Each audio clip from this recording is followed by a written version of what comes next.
Scott land کے شہر ڈنڈی میں اجتماع کا انعقاد کیا گیا جس میں پاکستان سے دعوت اسلامی کے نگران شورا الحاج محمد عمران اطاری نے خصوصی شرکت کی۔ دیکھیے نمائندہ 92 نیوز خالد پرویز کی اس رپورٹ میں۔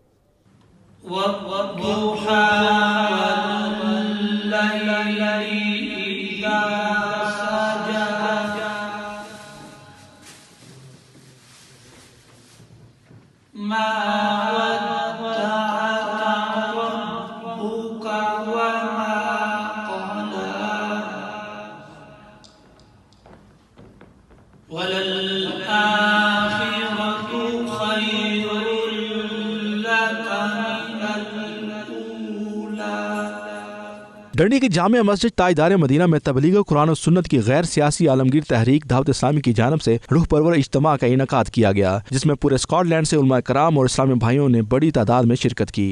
امام محمد بن عثمان الذہبی رحمۃ اللہ تعالی علیہ کتاب الکبائر میں فرماتے شرابی فاسق و ملعون ہوتا ہے، یعنی لعنتی ہوتا ہے، فاسق گناہگار ہوتا ہے۔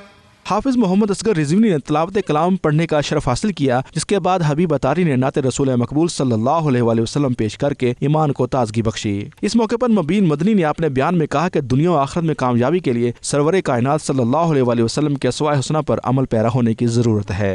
Allah subhanahu wa ta'ala created us with a purpose and we were sent into this dunya, and this dunya, this world is a place of examination, a place of us being tested. This world is not our final destination. This world is not our final abode. Unfortunately today, we have fallen in love with the world to such an extent that it's as if we are living as if we never have to leave this world. روح پرور محفل کے مہمان خصوصی دعوت اسلامی کی شورا کے نگران الحاج محمد عمران اطاری تھے جنہوں نے اپنے روح پرور بیان سے سامعین کے ایمان کو تازہ کر دیا۔ اعمال کے بارے میں ہماری لا علمی اور لا تعلقی کتنی ہے، یعنی ہم بھی کیسے عجیب لوگ ہیں کہ جس دوست سے زبردست وفا کی امید ہے اور زبردست وفا والا دوست ہے اس سے ہماری بے وفائی ہو رہی ہے۔ نگران دعوت اسلامی اسکاٹ لینڈ محمد یاسر اطاری نے اس موقع پر اجتماع کے شرکاء کو سلسلہ قادریہ اطاریہ میں بیعت ہونے کی ترغیب دلائی۔ آخر میں پاکستان اور امت مسلمہ کی خوشحالی اور ترقی کے لیے دعائیں بھی مانگی گئیں۔